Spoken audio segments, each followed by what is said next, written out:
ভাইজানের নেতা তারেক রহমান সাহেবের কথা বলছেন। তিনি দেখবেন, খেয়াল করবেন, গত মিলাদুন নবী সাল্লাল্লাহু আলাইহি সাল্লামের মধ্যে খুব সুন্দর একটা স্ট্যাটাস দিয়েছিল। কথা বলেন ঠিক কিনা বেঠে?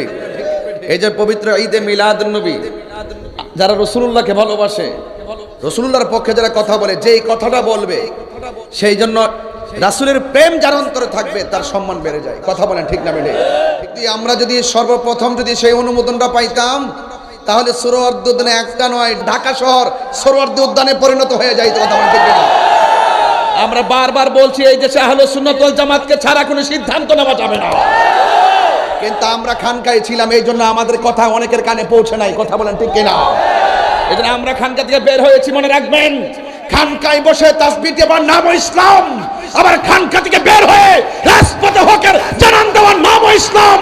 হাত তুলে বলেন ঠিক কিনা? বলেন